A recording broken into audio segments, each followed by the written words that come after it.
Hello, everyone. Thank you very much for joining us again for our Sunday school lesson. As we mentioned last week and the week before, we're talking about things that have to do with the season of Epiphany. We said that Epiphany means revealing or showing.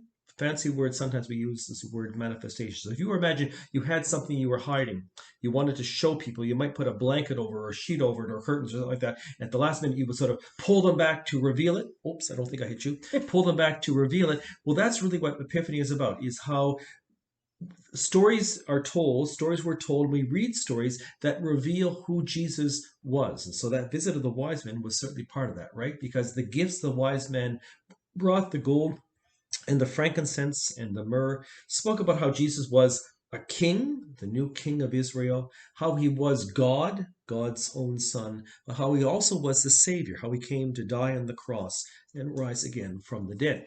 And then last time, we talked about the baptism of Jesus, right? That amazing story, Jesus being baptized by John the Baptist, going into the Jordan River, coming up out of the water after John baptizes him, and then the dove, the Holy Spirit, the Spirit of God descending on Jesus to equip him to do the ministry he was sent to do, and then the voice of the Father saying, "You are my beloved Son. You are the Son I love." And so that told us an awful lot about Jesus as God's Son as well. So today we want to think about a different story, another story that reveals something about Jesus. So it fits into our Epiphany theme, and it's actually a story that took place at a wedding. Now, I don't know if you've ever been to a wedding. I've been to many weddings. You've been to a few weddings. Yes. We were actually at a wedding together because we got married many years ago. But you think about some of the things you might find at a wedding, right? In fact, I showed you this a couple of weeks ago. We talked about the wise men, the gold, right? That's a wedding ring. That's a ring that the bride might give to her husband, the groom, on the wedding day. But think about some of the other things that you might see. For example, brides and bridesmaids often will carry flowers, for example.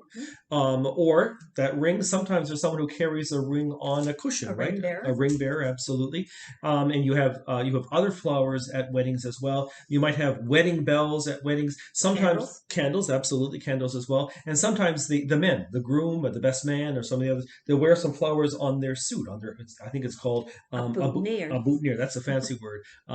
Absolutely as well. So those are some of the things that People come with their invitations the because they've been invitations, invited. absolutely. There are wedding invitations as well. All kinds of things that we associate with weddings. I have something that we probably don't associate with a wedding, but what do you think? A large jug of water. Would you associate that with a wedding? Probably not, but has something to do with the story that we're going to talk about. And I'm going to read part of that story right now. It comes from John's Gospel, and it's about Jesus and his friends going to a wedding.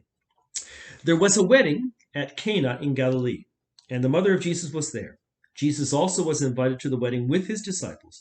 When the wine ran out, the mother of Jesus said to him, "They have no wine." And Jesus said to her, "Woman, what does this have to do with me? My hour has not yet come." His mother said to the servants, "Do whatever he tells you." So that's the problem, right? That was a big problem. That if you can imagine, if you had a birthday party and you had food that you had arranged, maybe your favorite food for your birthday party, you had some friends over for your birthday party, and you realize partway through that you ran out of food. Like, there's not enough pizza for everybody. Not enough pizza. Not enough pizza, exactly. What would you do about that, right? Well, that was the problem with this wedding. They ran out of wine, and that would have been a real embarrassment to the host, to the family that was Couldn't just hosting. order more for delivery. You could not order. You couldn't pick up your phone and call more for delivery. So that was a real social embarrassment. It was a real problem for the people who were hosting that party, the family whose son or daughter were getting married. So I don't know what you would do in that situation, and I don't know what Jesus expected to be able to do in that situation, but we'll read what the rest of the story goes on to tell us. Now there were 6 stone water jars there for the Jewish rites of purification, each holding 20 or 30 gallons. Jesus said to the servants, "Fill the jars with water." And they filled them up to the brim. And he said to them, "Now draw some out and take it to the master of the feast."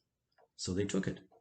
When the master of the feast tasted the water now become wine, and did not know where it came from, though the servants who had drawn the water knew, the master of the feast called the bridegroom and said to him, "Everyone serves the good wine first, and when people have drunk freely, then the poor wine. But you have kept the good wine until now." This is the first of his signs Jesus did at Cana in Galilee and manifested his glory, and his disciples believed in him. So there's that word manifest, not a word that we use every day. It means reveal or showed his glory. So I something I want to show you. Think about what that would be. What the servants would be thinking when Jesus told them to put the water in these large stone pots. Now, this jug that I had, not nearly big enough. That's just a small jug. But this picture gives a sense of how big those pots would have been. Really, really huge pots. So those are the ones that they had to fill up with water. So I'm going to see if I can do something like that. I've got water here. I'm going to pour water in the glass here. Let's see what happens. Does it work? Ta-da! Well, I may have cheated a little bit, right, to turn water into something that looks like wine, but Jesus, of course, didn't cheat. So he told the servants to fill the jugs up with water. They filled them up with water right to the very, very top. And then he said, take some out and take it to the person who's in charge of the feast, the guy who's in charge of making sure that everyone has enough to eat and everyone has enough to drink and everyone gets served when they need to get served and things like that. So they took some off to the person who was in charge of the wedding, and he tasted it and he realized it was really good wine. So Jesus saved that family from embarrassment, from a huge embarrassment. And we heard in that story that by doing that, he showed to his disciples something, a little bit of who he was, someone who had the power to turn water into something like wine, not by using food coloring like I used, but by using the power he has as God. So we have a little craft for you guys to work on as you think about this story about Jesus turning water into wine. And we're going to start with actually a kind of dough, and we're going to send out the ingredients list for that. But Jess can tell you all about this. What it was a cup of just flour, plain flour, and a cup of salt, just regular salt. Half a cup. Sorry, I said a cup. Two cups and a half. 2 cups and a half. There we go. I should have looked at the recipe. There we go. And so you mix those together, and then you add 7/8 of a cup of warm water. And I just ran my tap, not my 6/8? hot water. 7. Not 8/8? I'll tell you a little something about that. Okay. I ran my water in my tap, my hot water, until I could hardly put my finger underneath it, and that's what I used, and it worked well. To get 7/8 of the cup, I recommend that you measure a full cup, and then use your 7/8 measure, or your 1/8 measure to take one out, and then you get 7/8. I'm all confused on this now, but I think it's all written out. It's all written out. We'll send it out. And then you have to mix that together, and for a while it's a bit heavy, and then just knead it. Put it on your counter and bang into it. Use your palm of your hand and just back and forth, just like you're kneading bread. This is a craft that you really need to do. That pun was intended. It was intended. So then you just get dough like this, and then it's really quite nice, actually. I'm surprised how lovely it is. So you can just flatten it out or roll it however you want, and you can make pottery or pots like Jesus would have used to turn the water into wine. I have a couple examples here. These are small examples. These are small ones that looks more like a cup. And then I did this one. Is that a cup or a 7/8 of a cup? It's a cup. Okay. Did one like this. And you could add handles to it, and just here. Okay, excellent. Thank you very much. I kind of flatten mine, and then I join the two sides together, and then kind of just poke down the middle to make an opening. And then it's fun, actually. And I'm not 100% sure, but I think if you actually left this out, because of the salt content, it will dry and harden. So you could make them, and then you might even be able to paint them, which would be fun if you had paints to do that at home. You can add handles, and you can make small ones. You can make a big one. That would be fun. You can make a whole set. And you could probably play with this for quite a while before it dries out. So you could do lots of things with it. You could make more of the wedding feast. You could make maybe even a table and put some decorations on it. That's kind of a handle. It's kind of a handle. So I think you'll have fun with this. It's really easy to make. Despite my not getting the measurements right, they are written out, or they are written on the handout, so you'll be able to follow that. And I'll just repeat that. 2 cups of flour, half a cup of salt, and 7/8 of a cup of warm water. I think those are the official ingredients. Yep, exactly. So, okay, so that's something for you guys to work on. I want you guys to think about something as well. I want to read another part from John's Gospel. It's a bit later on in John's Gospel as well. In fact, very near the end.